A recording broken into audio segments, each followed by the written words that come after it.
সেদিন শুধু ওইটুকু যাবে, আপনারা মনে করতে পারবেন না যে আমি রাধা গোবিন্দের মিলন থেকে আসিনি। তাহলে আজকে আমার জীবাত্মা পরমাত্মা বিচ্ছেদ যদি নেব আর রাধা গোবিন্দের কৃপা হলো মনে ভাববেন একটু যন্ত্রণার সময় একটু শ্রবণ করবো না, সরাসরি রাধা গোবিন্দের বলা বলে দিয়ে ঢুকে যাবো। তো আজকে ভগবানের ঠিকানা বলছে আছে অনল অনিল। অনল মানে আগুন, আগুনে আছেন ভগবান। অনিল মানে বাতাস, বাতাসে আছেন ভগবান। চির নভনীয় আকাশের নীল রঙের মধ্যে ভগবান আছেন। বিটপি লতায় সমগ্র লতা পাতার মধ্যে ভগবান আছেন। শশী তারকায়, শশী মানে চাঁদে ভগবান আছেন। তারকা রাজির মধ্যে ভগবান আছেন। এতগুলো ভগবানের ঠিকানা। তো ভগবান বলে ঠিকানা যখন জোগাড় করেছিস আমাকে বলতে পারছিস না কেন? বলে কেন বলতে পারছি না প্রভু? তার কারণ দেখবেন বাবা, আমাদের দেশে শিবের ভক্তরা আছে না, এই মাসের শেষে সংক্রান্তিতে একটা ডম্বুর হাতে গ্রামে গ্রামে যায় ভিক্ষে করতে। কেন? গাজন উৎসব করার জন্য। তো মা দুর্গা একদিন মহাদেবকে ডেকে বলছে, বলি এই যে শুনছ, আরে বাবা তোমার তো লাজ লজ্জা শরম ধর্ম কিচ্ছু নেই। সারাদিন করে শ্মশানে মশানে ঘুরে বেড়া, তোমার ভক্তরা কত কষ্ট করে তোমার পুজো করে, বলি তাদের জন্য কিছু একটা করতে পারো নাকি? তা বলে কি করবো? বলে আরে বাবা কমসে কম একটা সোনার ইট দিতে পারো, যেটা ভাঙিয়ে ভাঙিয়ে ওরা তোমার পুজো করবে। তো মহাদেব বলছে সোনার ইট সে তো অনেক দামি, তাহলে ভক্তকে তো সেটা দেওয়া যাবে না। তাহলে একটা কাজ করো,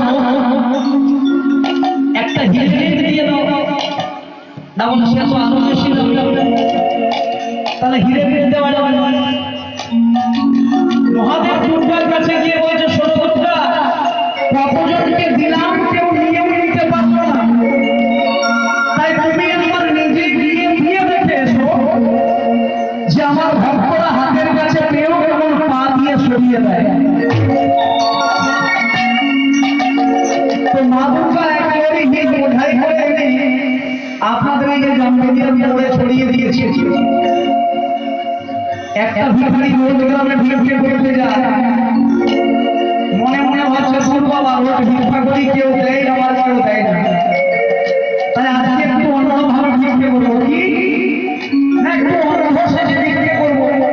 অন্ধ মানুষকে সবাই কৃপা করে। রাস্তার মনে ঘুরে গেলেই হিরেগুলোকে পাবে, তার আগেই চোখে কাপড় বেঁধে অন্ধ হয়েছে। আর মা দুর্গার ছড়িয়ে দেওয়া সেই হিরেগুলোর উপরে যখন পা দিয়ে পড়েছে, অমনি হিরেগুলোকে পাথর ভেবে একটা একটা সরিয়ে দিচ্ছে আর গালিগালাজ করছে। বাবা আমি দেখেছ রাস্তার উপরে পাথর ফেলে রেখেছে, রাস্তা তৈরি আর করে না। তো মহাদেব বলছে, তোমরা দেখছো তো আমার ভক্ত হচ্ছে এইরকম, যারা হাতের কাছে জিনিস কেউ তোমার পা দিয়ে সরিয়ে দেয়। এই জন্যই ভক্ত উল্লেখ করে বললেন, আমি নয় অনিল শোনো বাজিয়া বসনা ধারে নদীর কাজিয়া, দেখি নাই কিছু বুঝি নাই কিছু, গাউলে দেখায় বুঝায়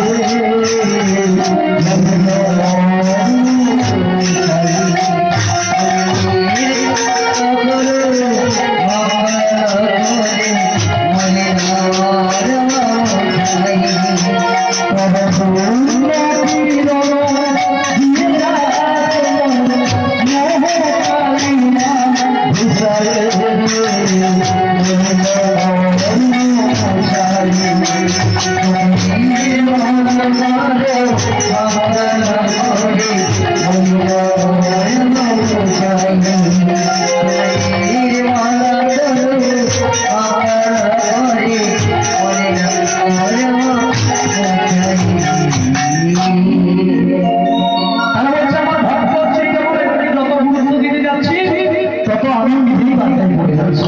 তাই মহাপ্রভু সেই ভক্তদেরকে নিয়ে হরিনাম কীর্তন করতে করতে নিজের মনোবাসনা আজকে ভক্তদের কাছে প্রকাশ করছে। কি বলছেন? এক একজন ভক্ত আসছে, সবার মনোবাসনা পূর্ণ করছে, আর মনোবাসনা পূর্ণ করে সর্বশেষে মহাপ্রভু বললেন, কি বললেন? সমস্ত ভক্তদেরকে বলছে, ভক্ত আজকে আমি নবদ্বীপবাসীর জন্য শুধু নয়, জগৎ কল্যাণের জন্য যে এসেছি, আমি সেই আদর্শকে পালন করতে চাই। ভক্তবন্ধু কেন্দ্রে উপস্থিত, তার মানে কি মহাপ্রভু নবদ্বীপ ত্যাগ করে চলে যাবেন? একই ভাবনা বলছেন তিনি। ভক্তবন্ধু কেন্দ্রে কেন্দ্রে উপস্থিত হয়ে যাচ্ছে, সারাটা দিন ভক্তদের সঙ্গে মহাপ্রভু আজকে আর কোনো কথা হলো না। যখন সকাল থেকে দুপুর হয়ে গেছে, মহাপ্রভু বাড়ি ফিরে যাননি, ভক্তদের করুণ দশা থামাতে পারেননি। সচী মাতা ছুটে এসেছে সেই কীর্তন আসরে, এসে নিত্যানন্দ প্রভুকে জিজ্ঞেস করছে, কি রে নিতাই, তোরা এখানে গুরু গম্ভীর হবে সবাই বসে আছিস কেন? কি হয়েছে বলবো? নিত্যানন্দ প্রভু বলছে, মা গো, তোমায় কি বলবো মা, জগৎ কল্যাণের জন্য তোমার নিমাই নাকি চলে যাবে নবদ্বীপ ছেড়ে, আর তার জন্য ভক্তরা সবাই কেঁদে কেঁদে অস্থির। সচী মাতা বলছে, নিমাই একই কথা শুনে বাবা তোমায় নাকি ছেড়ে চলে যাবে। নিমাই বলছে, মা গো, কে বলেছে আমি আমাকে ছেড়ে চলে যাবো? নিত্যানন্দ বলল, গো তুমি তো জানো না নিত্যানন্দকে সবাই পাগল বলে, তো পাগলে কি না বলে, ওর মুখ থেকে যাবে যে তোমাকে বলে দিয়েছি। তা আমি তোমার সন্তান, আমি তোমায় বলছি মা, যে আমি যদি কোনোদিন তোমাকে ছেড়ে যাই, আমি তোমাকে না জানিয়ে কোনোদিন কোথাও যাব না। তো মহাপ্রভু সচী মাতাকে এই আশ্বাস দিলেন। সচী মাতা মহাপ্রভুকে নিয়ে ঘরে এসে দুপুরবেলা রান্না করেছেন বিষ্ণুপ্রিয়া সুন্দর খাবার। সেই খাবার যখন রান্না করেছে, মহাপ্রভু বলছে, দিয়ে আমাকে তেল দাও, আমি স্নান করে আসি গঙ্গা থেকে। তো গঙ্গায় স্নান করতে যখন মহাপ্রভু গেছেন, হঠাৎ গঙ্গাকে দেখে তার যমুনা বলে মনে হল, এবং যমুনা বলে মনে হওয়াকে এক লাফ দিয়ে যমুনা চলে ভাববে। আচ্ছা আচ্ছা আচ্ছা, বিনম্র পরবর্তী অনুরোধ আপনাদের কাছে, আপনারা কেউ যাবেন না, এখানে খাবারের ব্যবস্থা আছে, সকলে প্রসাদ সেবা না করে যাবেন। আজকে এই যে গ্রামবাসী মহাদ্বীপ থেকে সুন্দর একটি অনুষ্ঠানের আয়োজন হয়েছে, তৎসহ প্রসাদ সেবনের ব্যবস্থা আছে। আপনারা প্রসাদ সেবা না করে কেউ যাবেন না, অল্প একটু কিঞ্চিত গান শুনুন না, তারপরে সেবা করে চলে যাবেন। ভগবানের প্রসাদ, ভগবানের প্রসাদ পাওয়াটা এত সোজা ব্যাপার নয়, প্রতি জন্মের তপস্যার ফল। তবে ভগবানের প্রসাদ সেবা ভাগ্যে আসে। তাই আজকে এসে একটি লক্ষিণকে শ্রবণ করবো, তারপরে প্রসাদ সেবা করে যাবে। তাহলে এইবার যখন মহাপ্রভু স্নান করতে গেলেন গঙ্গায়, ঝাঁপ দিয়ে পড়লেন যমুনা বলে মনে করে, আর ঝাঁপ দিয়ে যখন পড়েছেন যমুনা জলে, মহাপ্রভুর সেই ঝাঁপ দেওয়ার পর যে ছিটানো জল এসে নবদ্বীপের সমস্ত ব্রাহ্মণদের অঙ্গ স্পর্শ করল। সেই অঙ্গ স্পর্শ করেছে। কিছুজন বলছে কোথা থেকে দিয়ে এসে শুনলো বাবা অকাল কুষ্মাণ্ড, কেউ কেউ বলছে আরে মশাই জানেন না, উনি হচ্ছেন জগন্নাথ মিশ্রের পুত্র নিমাই। তাহলে জগন্নাথ মিশ্রের পুত্র নিমাই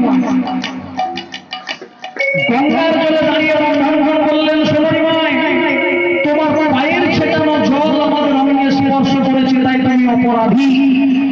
তাই আজকে এই নবদ্বীপের বুকে আমরা ব্রাহ্মণগুলো হয়ে তোমায় অভিশাপ দিলাম যে 3 দিনের মধ্যে তুমি নবদ্বীপ ছাড়া হবে। মহাপ্রভু কথাটি শুনে হেসে ফেলবে, মনে মনে বলছেন, ব্রাহ্মণগণ, আমি তো মনে মনে এটাই সিদ্ধান্ত করেছিলাম যে কোনো সৎকর্মে যাওয়ার আগে কোন ব্রাহ্মণের আশীর্বাদ হয়ে যাবে।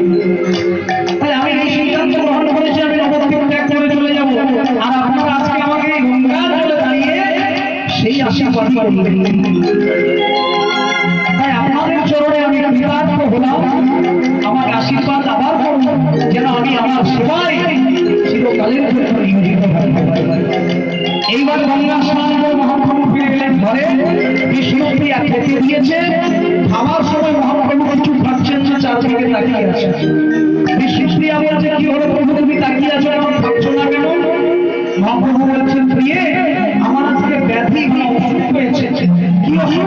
না আমার হলো ভাবের ব্যাধি। এই ব্যাধির নেই ঔষধ। আমার আজকে ভাবের ব্যাধি হয়েছে, তাই এই ব্যাধির আমার কোনো ঔষধ নেই। বুঝে যা যাওয়া কোনো রোগ অসুখ যদি হয় তার জন্য তো ঔষধ অবশ্যই আছে, ডাক্তার ভর্তি হাজির কবিরাজ সব আছে। অথচ তোমার এমন অসুখ হলো ডাক্তার ভর্তি কেউ নেই। না বলে হ্যাঁ গো আছে আছে আছে। বলে কোথায়? না বলে তোমার ভর্তির ঠিকানা আমাকে একবার বলে দাও, আমি গিয়ে সেখান থেকে ঔষধ নিয়ে চলে আসি। তো মহাপ্রভু বলছে, আমার মতো মানুষের যিনি অসুখ সারাবেন সেই ভর্তির ঠিকানা কোথায় জানো? অনুর আগের দেশ প্রেম বনা, আমার ভর্তির এই ঠিকানা। তাহলে দেশের একটা মনোরাগ, বর্বনার নাম হচ্ছে প্রেম। এই হচ্ছে আমার ভর্তির ঠিকানা। তো বিষ্ণুপ্রিয়া বলে, ঠিক আছে বাবা, আমি তো ওষুধটা আনতে যাবো, কিন্তু ডাক্তারের একটা ভিজিট থাকে বাবা, থাকে না থাকে? থাকে। তাহলে তোমার ভর্তে ভিজিটটা কত? না বলে শোনো প্রিয়ে, আমার ভর্তকে যা তা দিলে হবে না, তাকে মন ও মনি দিতে হবে।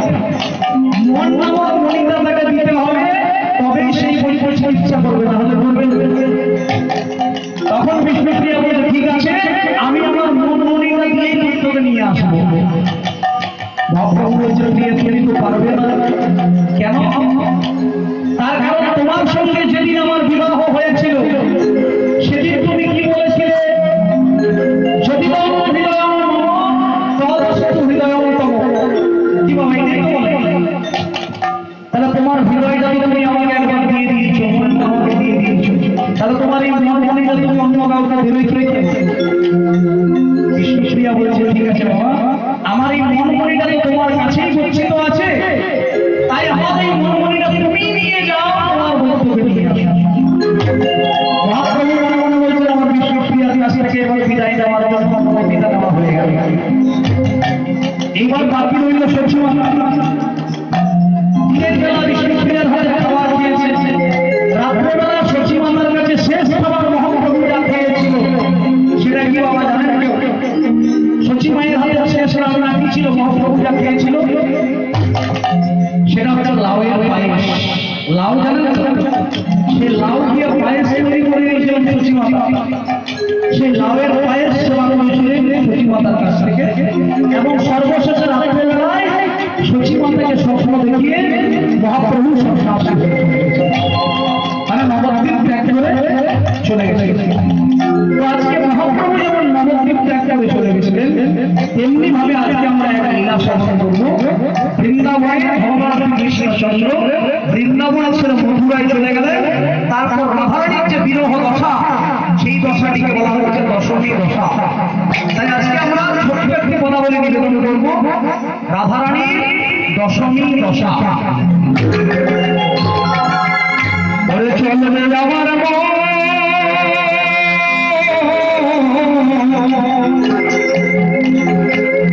যমুনা ফুলিলে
রাধে ধুনি দিয়ে বৃন্দাবনে প্রবেশ করতে হয়, মানে বৃন্দাবনে সবসময় রাধে ধুনি হয়।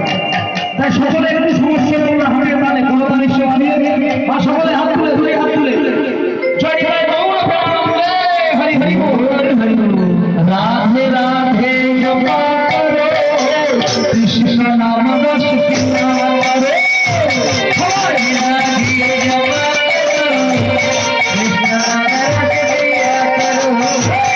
রাধে রাধে জপা করো কৃষ্ণ নাম রস পিয়া করো। রাধে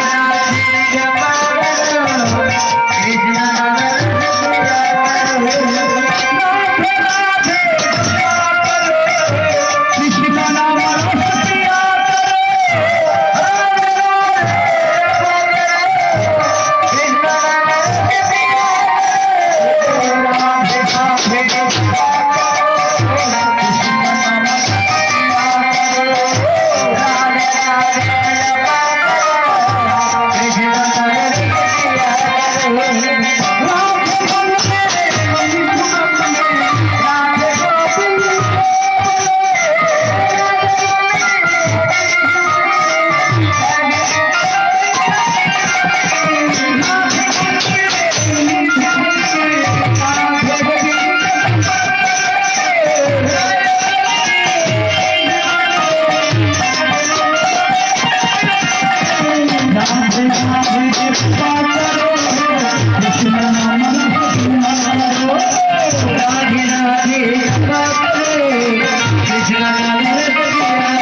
মধুর শ্রী বৃন্দাবন ধাম। এই বৃন্দাবন ধামে নন্দ শুদ্ধ বলি যারে ভাগবতে কয় সেই কৃষ্ণ অবতীর্ণ নদীর চৈতন্য হয়। বৃন্দাবনে যখন ছিলেন নন্দের নন্দন কৃষ্ণ তার অপরূপ শোভা, তেমনি বৃন্দাবনে আরেকজন তারই আরাধিকা মানে তারই সাধিকা রূপে যিনি অবতীর্ণ হয়েছিলেন তিনি হচ্ছেন রাধিকা, যার বিবাহ হয়েছিল যাবতে এক জমিদার পরিবারের নাম হচ্ছে অভিনন্দ মানে আয়ান ঘোষ। এই আয়ান ঘোষ মানে রাধারানীর স্বামী আয়ান ঘোষ শাশুড়ি দেবা। রাধারানীর শাশুড়ির নাম কি? খুব কমন নাম, জনপ্রিয় নাম। কি নাম? রাধারানীর শাশুড়িকে বলে বাবা যাও যাও কাছে কি নাম রাধারানীর শাশুড়ি? জটিলা। আর ননদিনী কুটিলা। আমরা সবাই জানি। তাহলে শ্বশুরটা কে? রাধারানীর শাশুড়ি জটিলা, ননদিনী কুটিলা। শ্বশুরকে? শ্বশুরের নাম কি? ওই জটিলা কুটিলা দুটোকে জায়গায় জোর করে দিন, শ্বশুরের নাম বেরিয়ে যাবে। মানে জটিলা কুটিলা পাশাপাশি থাকলে কি পাবে? তারা রাধারানীর শ্বশুর মশাই হচ্ছেন গৌর ঘোষ।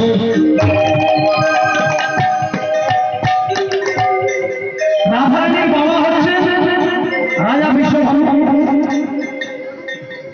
তো বৃষভানু রাজার একটা কন্যা নয়, দুজন কন্যা ছিল।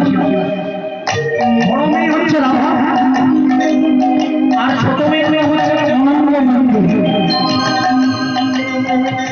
বৃষভানু রাজা ছিলেন উদার ধনী আর গৌর ঘোষ ছিলেন কৃপণ ধনী। দুটোর মধ্যে পার্থক্য।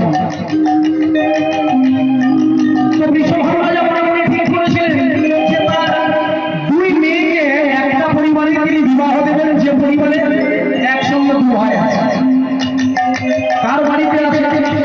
খবর পেয়ে গেলেন যে রাজা গৌর ঘোষ, সেই গৌর ঘোষের বাড়িতে তার দুইজন সন্তান, বড় ছেলে আয়ান ঘোষ আর ছোট ছেলের নাম হচ্ছে দুর্লভ। এই দুই সন্তানকে দেখে বৃষভানু রাজার খুব পছন্দ হয়ে গেল। যখন পছন্দ হয়ে গেছে গৌর ঘোষকে ডেকে পাঠালেন রাজ দরবারে।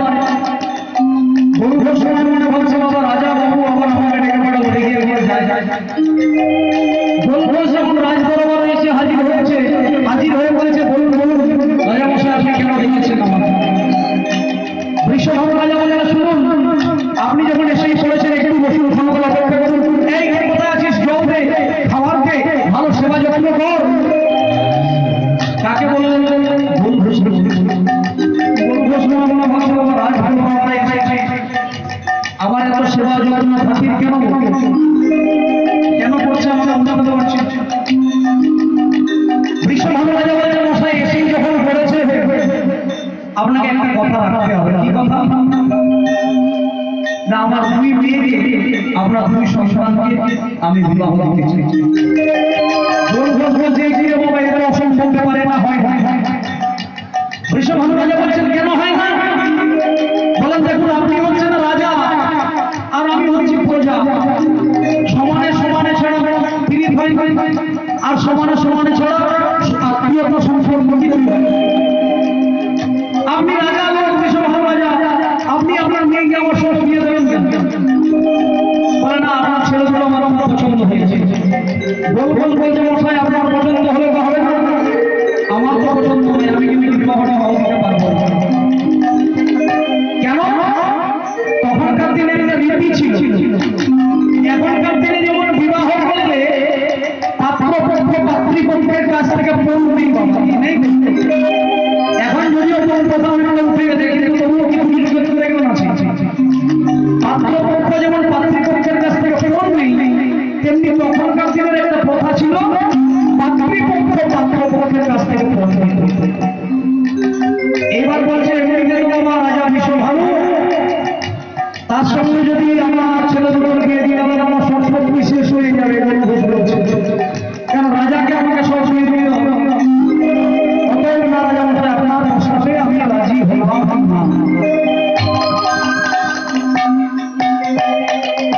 বিশ্ব রাজা বলছে দেখুন মহাশয় আপনি যে কারণের জন্য রাজি হচ্ছেন না আমি বুঝতে পারছি কিন্তু আপনাকে আমি জানিয়ে দিচ্ছি যে আমার মেয়ের জন্য বিবাহ দেব আপনার ছেলেগুলোকে তার বিনিময়ে আমি কোনো পণ নেব না বলছে এটা আগে বললেন পণ নেবেন না কথা আগে বললেই তো হয়ে তাহলে এত ঝামেলা ধরে আসে বলে হ্যাঁ আমি পণ নেব না আরেকটা কথা আপনাকে একটা আমার অনুরোধ আছে কি অনুরোধ না আমার ছোট মেয়েটার জন্য আমার কোনো অনুরোধ নেই কারণ আপনি তো জানেন যে আমার বড় মেয়ে রাধা ও আমার নিজের অনুরোধ নয়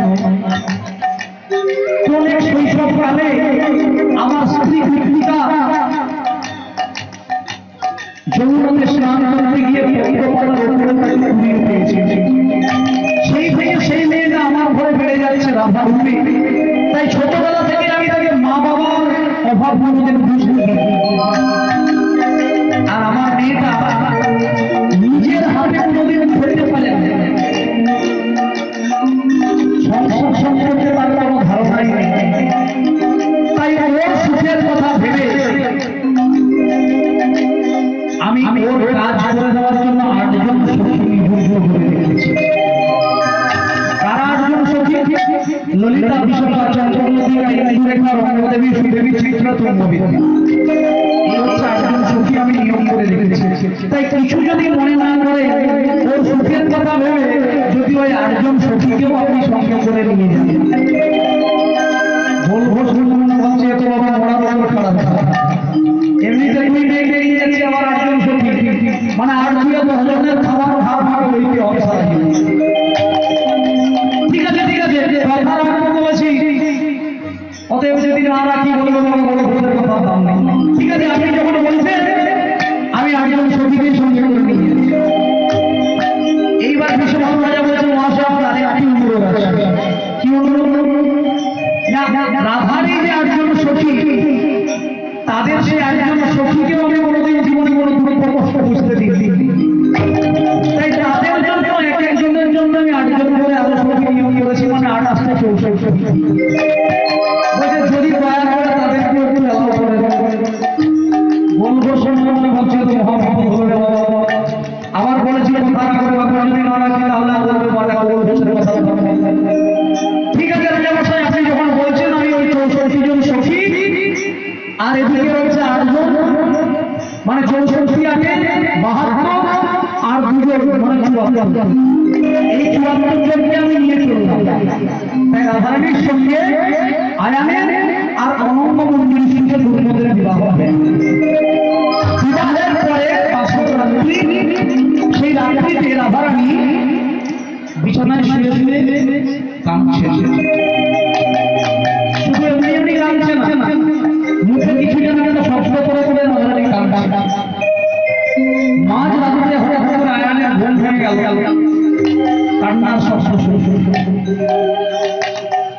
আয়ান হঠাৎ করে সে লক্ষ্যে লাগলো, মানে সেই বাতি টিং করে জ্বলছে। সেই বাতিটা জ্বেলে আয়ান দেখছে যে রাধারানী কাঁদছেন, দুই চোখ দিয়ে জল বেরিয়ে যাচ্ছে, আর মুখে একটি নাম, কি নাম? কৃষ্ণ কৃষ্ণ কৃষ্ণ হে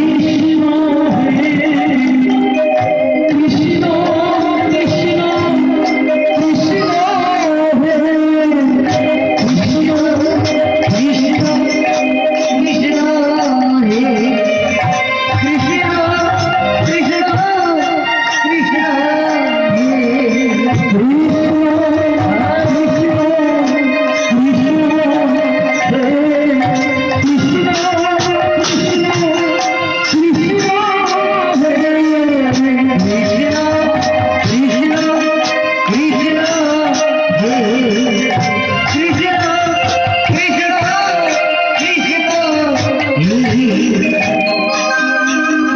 কৃষ্ণ কৃষ্ণ কৃষ্ণ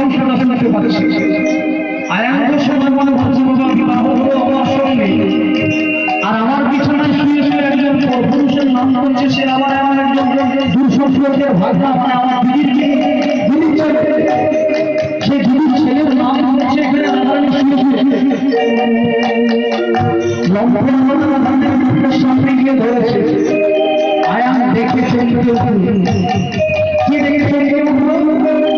যে রাধারানী কাঁদছে বাবা, জেগে জেগে কাঁদছে না, ঘুমিয়ে ঘুমিয়ে কাঁদছে, আর ঘুমিয়ে ঘুমিয়ে কৃষ্ণের কান্না হচ্ছে। তাহলে যে রমণী নিজের স্বামীর সঙ্গে বিছানায় শরণ করে একজন পরপুরুষের নাম ধরেছে, একে তো এইভাবে দেখা যাবে।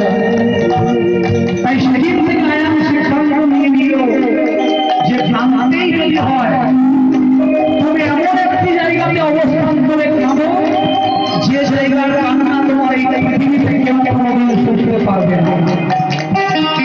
এই জন্য পরের দিন সকালবেলা আয়ান একটি ঘর নির্মাণ করে দিল। কেমন ঘর? প্রাকৃতিক জগতে আমরা যদি কোনো বাড়ি বানাই তাহলে একটি দরজা থাকে, দুটো দরজা থাকে, কি বলে একটি বাড়ি বাড়ি। কিন্তু রাধারানীর জন্য এমন একটি বাড়ি বানাবে একটি বাড়ির পাশে দুটো দরজা, কোনো জানালা নেই। সেই দুই পাশের দুই দরজায় দুজন প্রহরীকে পাহারা হিসেবে রেখে দিলে আয়ান ভোগ। কারা কারা? একজন হচ্ছে বাঘিনী, আরেকজন হচ্ছে নাগিনী। মানে একদিকে জটিলা আর অন্যদিকে কুটিলা পাহারা দিচ্ছে। আর সেই ঘরটির একটি স্পেশাল ঘর। কেন স্পেশাল? কারণ ঘরটির একটি নাম দিয়ে দিলেন। আমরা যদি নিজের পয়সা সরাসরি বাড়ি বানাই, সেই বাড়িটার নাম বিপুত্রী ভবন, মাতৃ ভবন, অমুক নিলয় তমুক নিলয় নাম দেওয়া হয়তো। তো আয়ান সেই বাড়িটির নাম দিয়ে দিলেন, বাড়িটার উপরে লিখে দিলেন বাদিনীর ঘর। মানে বাদিনীর ঘর। বাদিনী মানে কে? বিদ্বেষী, অর্থাৎ আমার পরিবারের বিদ্বেষী যে তারই ঘর হচ্ছে এইটা। এই জন্য নাম দিয়ে দিলেন বাদিনীর ঘর। রাধারানী রইলেন সেই ঘরের মধ্যে, পাহারা দিচ্ছেন জটিলা আর কুটিলা। সেই ঘরের মধ্যে ভেঙে পড়ে তার আটজন অন্তর্গত সখীর কাছে রাধারানী তার মনের কথা বলছে। সখীরাকে কি বলছে? সখীরে শোন আমার মনের কথা, আজ সুখে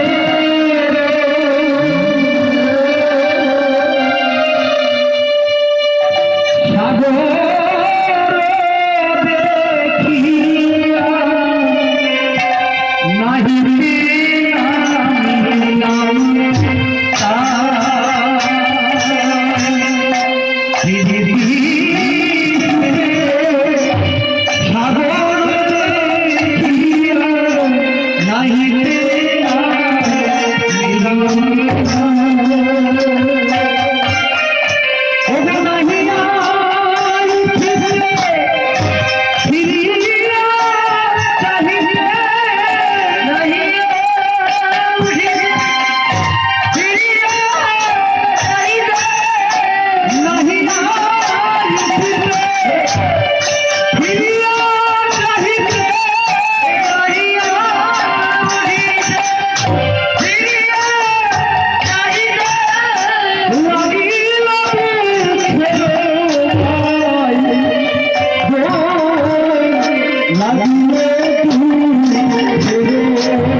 ছেলেটাকে তুলে দিয়েছে, বাজার থেকে নিয়ে হাঁটছে, এত বয়স্ক একটা লোক।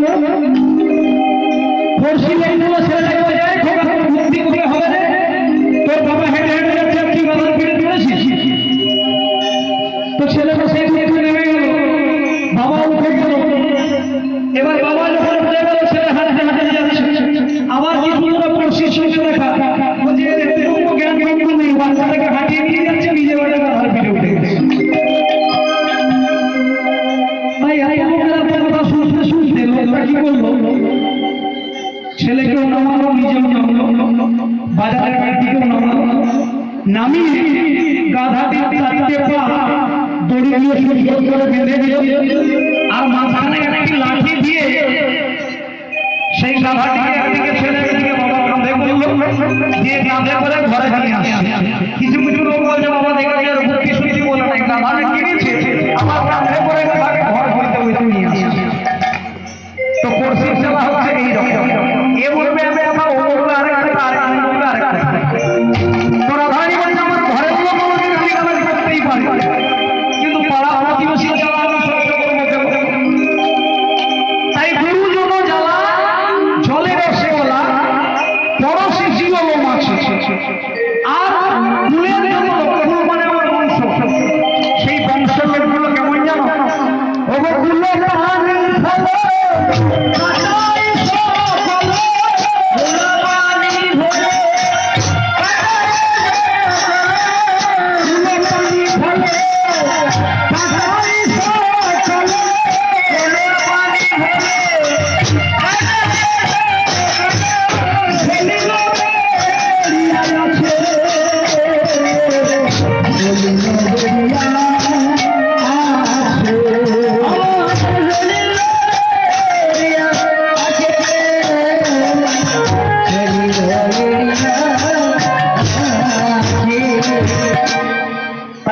পানি ফেলে মানে আমার বংশের যত লোক তারা হচ্ছে পানি ফলের মতো, পানি ফল বলতে যাবে যখন ইচ্ছা কথা ফলে যাবে, তেমনি আমার বংশের লোকের সঙ্গে একটু কথা বলতে যাবো, বাবা এ বলবে একরকম কথা, সে কাটা ফোটানো কথা, কেউ কেউ বলে বাবা কথাটা দিকে জানে না তোমরা, এ হচ্ছে রায় কৃষ্ণ কলঙ্কিনী, মানে আমরা কলঙ্কিনী আখ্যা।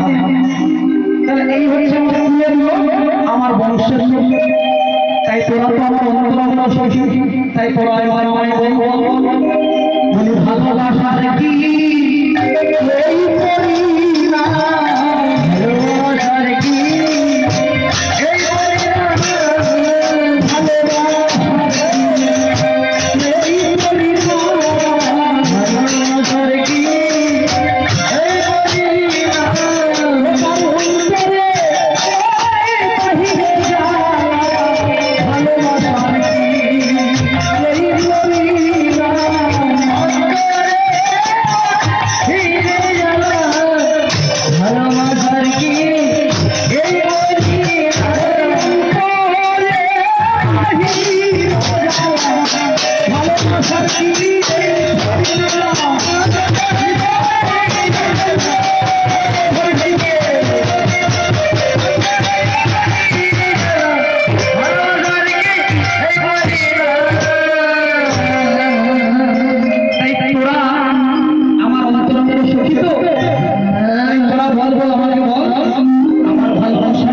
করি না, আমার অন্তরে বাহিরে সব সময় যাওয়া যন্ত্রণা আমি আপাত হয়ে থাকি, তাহলে তোরা আমাকে বললেই হচ্ছে আমার যন্ত্রণা।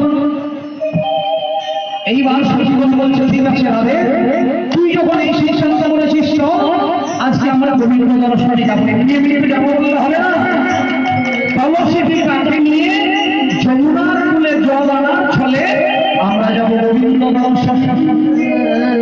তাই কলসিটি কাঠি নিয়ে যমুনা নামে যাচ্ছে রাধা, সখীগণের সঙ্গে করে বাবা যমুনা নদী, রাধারানী যাচ্ছেন যমুনার ঘাটে। যমুনার কতগুলো ঘাট, কি বল যমুনার কতগুলো ঘাট, একটা যমুনা নদী তার অনেক ঘাট, কিন্তু মনে করুন রাধারানী এখানে যাচ্ছে সেটা হচ্ছে কৃষ্ণ সরোবর। সেই কৃষ্ণ সরোবরে মাত্র 5খানি ঘাট, একটি শান্ত ঘাট,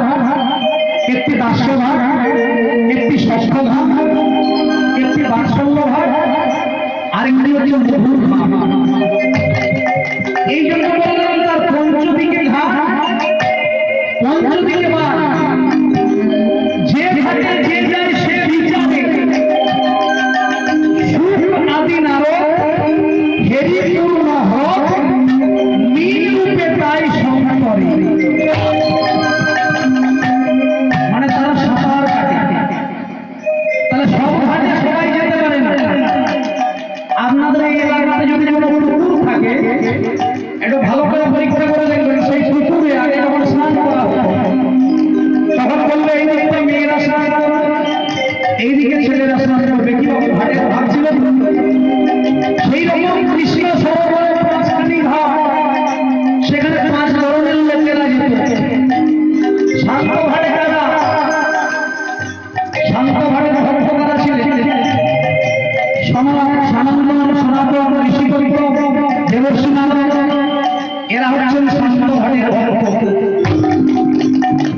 মানে অহরহ যারা নামে বসে থাকবে তারাই একমাত্র শান্ত ঘাটে যেতে পারে। আর দাস্য ঘাটে মানে দাস হয়ে ভগবানের চরণে প্রার্থনা করতেন কারা? হনুমান নিজের মুখ ফিরিয়ে দেখিয়েছিলেন ভগবান, মানে ভগবানের দাস হনুমান, অক্রূর, অদ্রিজ, পুলহ, পুরুস্তু, অঙ্গিরা, মরীচি, এরা হচ্ছে দাস্য ঘাটের ভক্ত। আর সখ্য ঘাটে মানে সখা রূপে ভগবানকে কারা পেয়েছিলেন? অর্জুন পেয়েছিলেন সখা রূপে। শ্রীরাম, সুদাম, দাম, বসুদাম এরা পেয়েছিলেন সখা রূপে। এই জন্য এরা হচ্ছেন সখ্য ঘাটের ভক্ত। আর মধুর ঘাটে শ্রীমতী রাধারানী এবং তার সখীগণ। এই ঘাটে অন্য কেউ যেতে পারবে না। বাৎসল্য ঘাটে মানে ভগবানকে বাৎসল্য স্নেহ দিয়ে তারা পেয়েছিলেন। সচিমাতা, জগন্নাথ মিশ্র, নন্দ পিতা, যশোদা মাতা এরা হচ্ছেন বাৎসল্য ঘাটের ভক্ত। কিন্তু মধুর ঘাটে কেউ যেতে পারে না, কারণ যে কোনো সময় পা পিছিয়ে পড়ে যাওয়ার ভয়। এই পথে চলতে গেলে বিপদ রূপ কাটা, 10 প্রকার নাম করা, 6 প্রকার বৈষ্ণব করা, 32 প্রকার সেবা করা, এতগুলো অপরাধের যদি কোনো একটা ঘটে যায় তখন সে সতীর্থ মানে নিচে চলে যায়। তাহলে সবাই সর্বহারে যেতে পারবে না। আপনি কাউকে গিয়ে বলুন কি গো বাবা দীক্ষা নেবে, সে বলবে না বাবা দীক্ষা নেব না। কেন না? বলে আগে ছেলে পুলের বাবা মা হই তারপর দীক্ষা নিয়ে হবে। আপনি কাউকে গিয়ে বলুন চলুন মহাপ্রভু এখানে এসেছিলেন যদি আমরা বলতাম আমরা সকলে যাচ্ছি, চলুন একবার গিয়ে ঘুরে আসি। বয়স্ক মানুষটা বলবে আমি যাবো না। কেন না? বলবে আমার নাতি আমাকে ছাড়া ঘুমায় না। বলবে আমার নাতি আমাকে ছাড়া ঘুমায় না, আমি যেতে পারবো না। সেই নাতি বড় হয়ে যখন বলবে এই তুমি কবে করবে, এই তুমি কবে করবে, তখন কি হবে? তখন ভালোবাসা থাকবে আর থাকবে। এই জন্য সময় থাকবে নিজের যে বিপদ রূপ কাটাটা সেটাকে সরিয়ে আত্মনিয়োগ করতে হবে ভগবানের জন্য। এমনি এমনি হবে। একটা 5 বছরের ছেলে গলায় তিলক নিয়ে মালা জপ করে নাম করতে করতে যাচ্ছে। একটা 80 বছরের বুড়ো মশা আসবে দিয়ে ছেলেটাকে বলছে বাবা এত অল্প বয়সে পথে নেমে গেলি। ছেলেটা বলছে দাদু পথটা তো অনেকটা দূরে, এই জন্য অনেকটা সকালে সকালে হয়ে গেল। তাহলে কখন পৌঁছাতে হবে কেউ জানে? কি হবে জানে? জানে। এই জন্য সব ঘাটে সবাই যেতে পারে না, যে কোনো সময় পা পিছিয়ে দিয়ে যাওয়ার হয়। বলে এখন হরিকাঙ্কা করবো কেন? আগে 70-এর কোথায় পাবি তারপরে করবো। কিন্তু এখন তো 60-এর কোথায় গিয়েই ফেল খতম পয়সা হয়ে যাবে। ভগবান জেনে নিচ্ছে, ওপরে গিয়ে বিচার হচ্ছে কি তুমি তো একদিনও হরিকাঙ্কা করনি,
পড়ে গেল এই যে বছরটা? কেন পড়ে গেল? তত্ত্বের দিক দিয়ে বলছে জীবাত্মা পরমাত্মার মিলনের মাঝখানে যদি কোনো মায়ার আবরণ থাকে, সেই আবরণটা খুলে না করলে জীবাত্মা পরমাত্মার মিলন হবে না।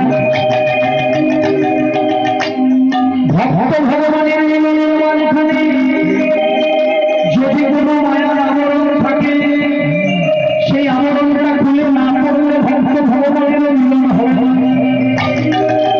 তাহলে রাধারানীর এই যে আবরণটা খুলে পড়ে গেল, এইবার ভগবানের সঙ্গে মিলনের জন্য যার মধ্যে বিন্দুমাত্র আবিলতা নেই, তাই বললেন উড়নি পড়েছে ভুয়ে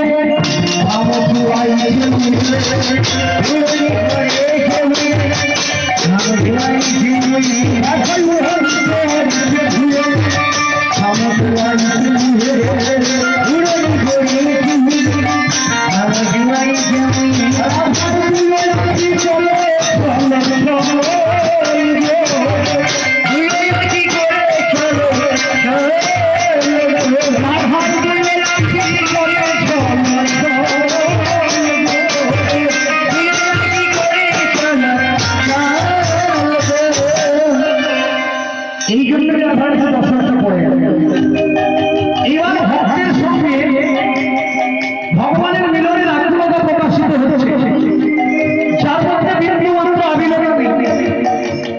দিনের বেলা সাধারণ যমুনায় জল দিতে এসেছেন, গোবিন্দপুরে দাঁড়িয়ে আছেন, কাছে আসতে পারছেন না। কেন?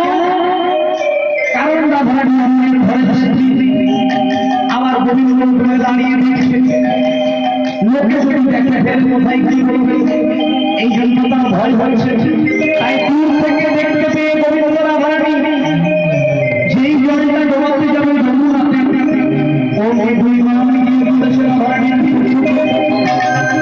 আর গোবিন্দ রাধারানী একজন অপরজনকে যেই তাকিয়েছে, দেখো চোখে চোখে মিলন হবে, চোখে চোখে মিলন হবে, চোখে চোখে মিলন হবে, চোখে চোখে মিলন হবে।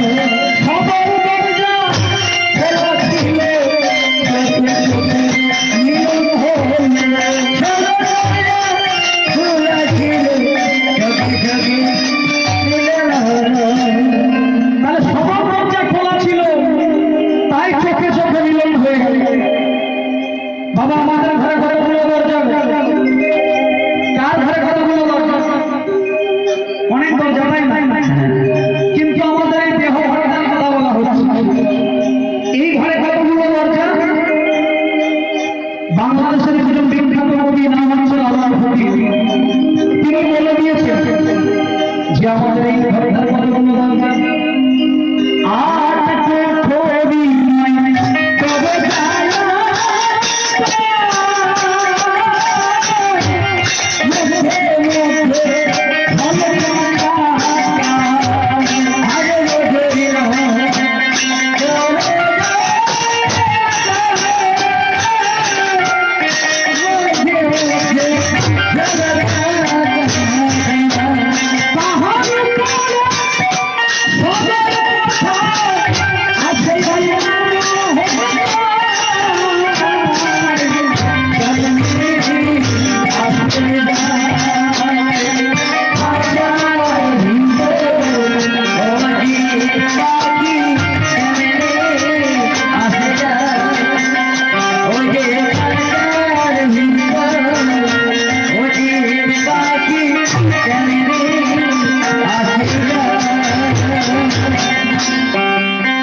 কোঠরি তবে মানে নাতি দরজা বলে। জন্মের সময় দরজা ছিল ঠিকই বলেছেন আপনি 10টা, জন্মের পর একটু বন্ধ করে দেওয়া হয়েছে। এখনকার দিনে তো অন্যরকম পদ্ধতি, নার্সিংহোমে হলে ডাক্তারবাবু কাঁচি দিয়ে কেটে মায়ের সঙ্গে আমাদেরকে আলাদা করে দিয়েছে। কিন্তু আগেকার দিনে ভাইমা নারী কেটে একটা বাঁশের ধারা বা পঞ্চি দিয়ে নারী কেটে মায়ের সঙ্গে আমাদেরকে আলাদা করেছিল। তাহলে জন্মের সময় ওই দরজাটি খোলা ছিল, জন্মের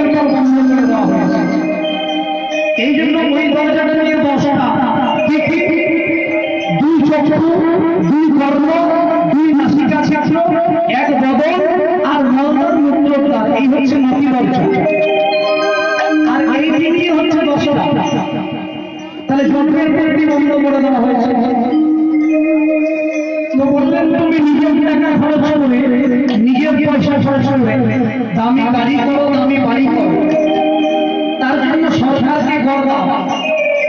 আর ভগবান যে এত সুন্দর একটা দেহ বাড়ি তৈরি করে দিয়েছে, ওই তার জন্য তো বিন্দু মাত্র কর দিলেন, ট্যাক্স দিলেন।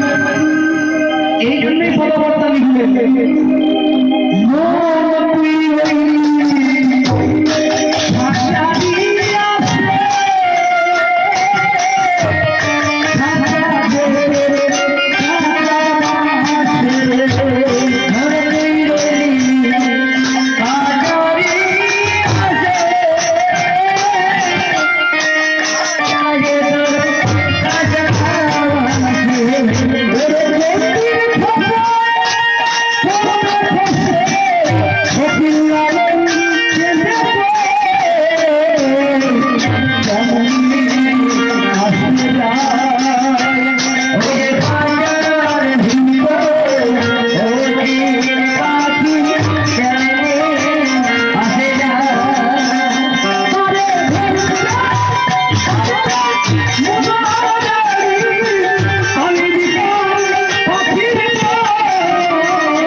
মানে 9টা দরজা এই দেহ ঘরে। তাহলে সদর দরজা খোলা ছিল, তাই চোখে চোখে মিলন হলো। কোনটা সদর দরজা? আগে আমরা কোথায় ছিলাম? মাতৃগর্ভ ছিলাম। সদর দরজা খোলা হলো বলে আমরা এলাম। আগেকার দিনে বাবা মায়েরা সবাই বলে যে বাবা তার চোখ যখন ফুটবে তখন সে জন্ম নেবে। আমরা ভেবে কি করি? তাহলে আগে কোনটা খোলা হয়? আগে দুই চোখ খোলা হয়। এই হচ্ছে সদর দরজা। কিন্তু পদকর্তা চণ্ডীদাস তার পদাবলিতে বলছে আগে সদর দরজায় লাগাও কপাট, ভেতর দরজা খোলো। এই বসনা তেজিয়া চলো সজনী আধার পার হলে আলো। সেই আলোর ভিতরে আলোকে দেখিবে, চোখ দেখিবে কথা। সেই দেশের কথা এই দেশে কহিলে মরণে লাগিবে ব্যথা। চণ্ডীদাস বলে শোনো বিনোদিনী, তার সঙ্গে যার সঙ্গ, যার সখী ভাব হবে সেই সে বুঝিবে এতে কি আছে অনুভূতি অঙ্গ।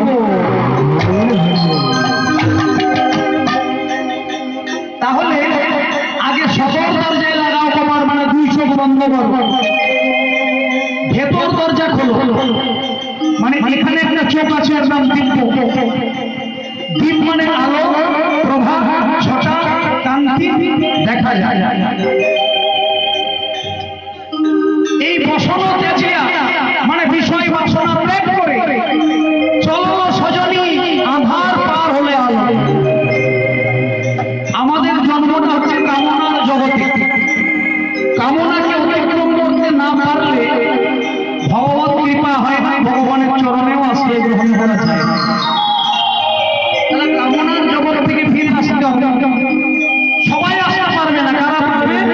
চণ্ডীদাস বলে শোনো বিনোদিনী, তার সঙ্গে যার সঙ্গ, যার সখী ভাব হবে সেই সে বুঝিবে।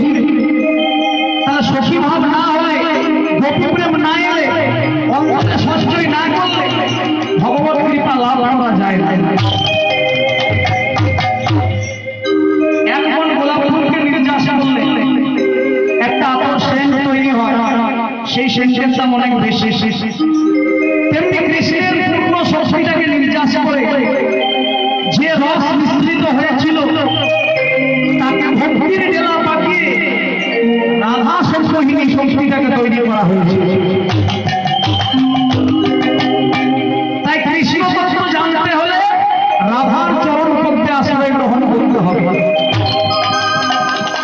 কারণ ভগবান কৃষ্ণ কোনদিন কাউকে প্রেম ভক্তি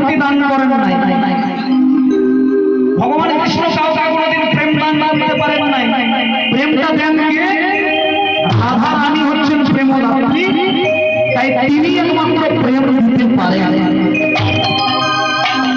এই জন্য বললেন কৃষ্ণ যদি ছুটে ভক্তে ভক্তি মুক্তি দিয়া প্রেম ভক্তি নাহি দেন রাখেন লুকাইয়া, কিন্তু জয় জয় শ্রী গুরু প্রেম অপলক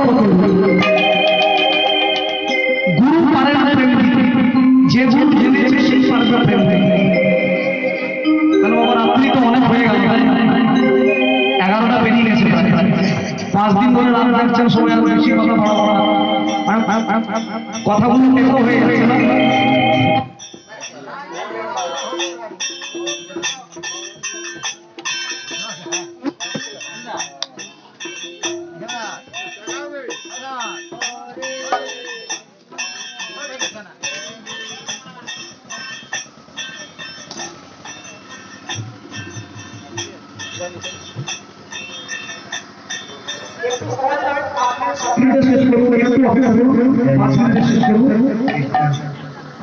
তাই রাধারানী দশমী দশার কথা বলেছিলাম, গোবিন্দ সঙ্গে সাক্ষাৎ আমাদের গোবিন্দ রাধারানী বলেছিলেন, রাধে তুমি আমার অনুমতি দাও, তুমি জানো যে মথুরাতে অংশের অত্যাচার বেড়ে গেছে, তাই আমি আজ যাচ্ছি, কাল ফিরে আসবো, রাধে তুমি আমাকে একটি রজনী অনুমতি দাও। তাই রাধারানীর কাছ থেকে আজকে অনুমতি নিলেন গোবিন্দ, গিয়ে বৃন্দাবন ছেড়ে মথুরায় চলে গেলেন কংসবধ করার জন্য অকারণের পথে করে।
গোবিন্দকে অনুমতি দিয়েছেন, গোবিন্দ চললেন বৃন্দাবন ছেড়ে।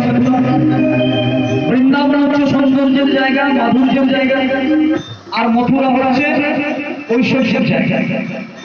তাই বৃন্দাবন ছেড়ে যখন মথুরায় চলে এখানে এসে কংস বধ করে নিজে রাজা হয়ে গেলেন, বৃন্দাবনের কথা ভুলে গেলেন। আজ যাচ্ছে, কাল ফিরে আসবো করতে করতে একদিন দুদিন করে করে 100 বছর ধরে রাধারানী কাঁদছেন বৃন্দাবন। 100 বছর ধরে যখন রাধারানী বৃন্দাবনে কাঁদছেন, প্রিয়তমা বা প্রিয়তমের যখন কেউ বিরহ প্রকাশ করে, তখন তার মধ্যে 10টি দশা তৈরি হয়। সেই 10টি দশাকে বলা হয় দশমী দশা। প্রথম দশা সে শ্লোকের আকারে বলছে, চিন্তান্তর জাগরত বেগম তানব মনিনন্দতা বৈরন্ত্রম ব্যাধি উন্মাদ মোহ মৃত্যু দশা। প্রথম দশা হচ্ছে চিন্তা, মানে রাধারানী চিন্তা করছে আমার গোবিন্দ বোধহয় কোনোদিন ফিরে আসবে না। দ্বিতীয় দশা হচ্ছে কি জাগরণ, চিন্তা যদি করে তাহলে জাগরণ হবে, মানে রাত্রে ঘুম হচ্ছে না, জেগেই থাকছে সারা জাগরণ। তৃতীয় দশা হচ্ছে কি উদ্বেগ, উদ্বেগ প্রকাশ করছে গোবিন্দের দর্শন আমার জীবনে হলো না। চিন্তা জাগরণ বেগম তানব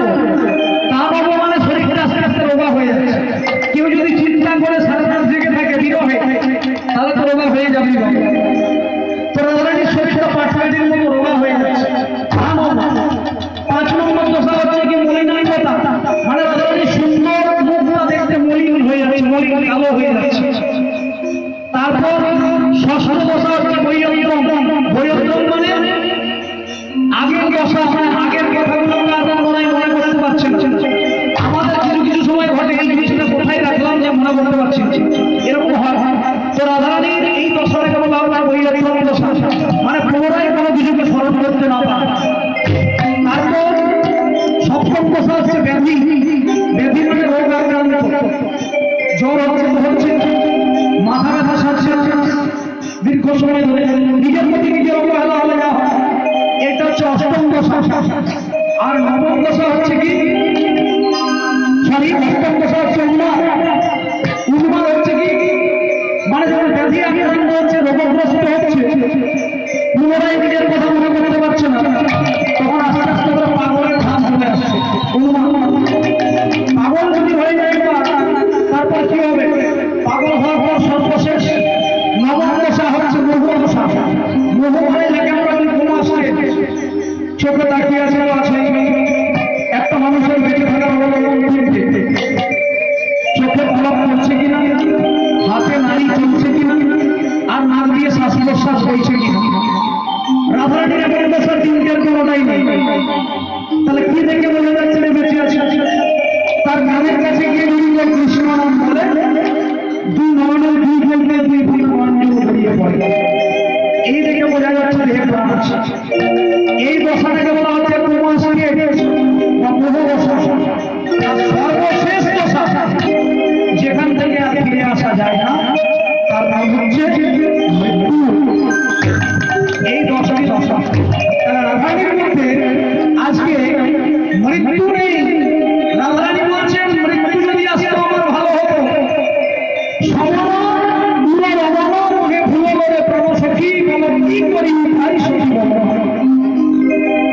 দুজনের একজন যদি আমার জীবনে আসতে খুব ভালো হতো।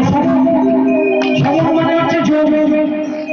যোগ যদি আসতো আমাকে টেনে নিয়ে যেত, আমি বেঁচে যেতাম। আর রমন, রমন মানে হচ্ছে প্রিয়তমা। প্রিয়তমা যদি আসতো খুব ভালো হতো, মানে প্রিয়তম মানে কৃষ্ণ। তাহলে কৃষ্ণ যদি আসতো সেটা আমার ভালো, আর নাহলে যোগ যদি আসতো সেটা আমার ভালো। কিন্তু আজকে আমার দুটোর কোনোটাই আসছে না, আমার এমন দশা। তাহলে এই দশটি দশা সংক্ষেপে বললাম। এই দশটি দশাকে বলা হচ্ছে রাধারানীর দশমী দশা। তাই সবচেয়ে প্রচলিত পদ হচ্ছে দশমী দশা, আপনারা প্রত্যেকে জানেন। সেই পদটাকেই আছে শেষ করব। গেল বধূরে সেখানেরই আরে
সখী সখী আমি বোধহয় মরে যাবো।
মধ্যে মিলন হয়, বিভিন্ন ভাবে বিভিন্ন রকম মিলন হয়।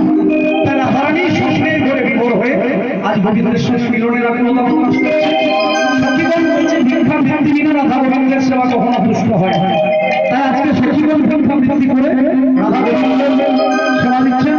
যিনি আজকে বেদিতে সংকল্প করেছেন অনুরোধ করবো দানটা এখানে এসে দিয়ে যাওয়ার জন্য ভিক্ষা যিনি এখানে সংকল্প করেছেন আমাদের ভিক্ষা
আজকে সেবার দায়িত্ব ভার দিলেন, সেবা করে দিলেন রাধারানী বদল করে। আর রাধা গোবিন্দের মানস বলে তারা মিলিত প্রবাহ ঘোষণা দিলেন। জয় রাধে রাধা গোবিন্দ জয় রাধে রাধে জয় জয় রাধে রাধা জয় জয় Radhe Radha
Krishna Krishna Hare Hare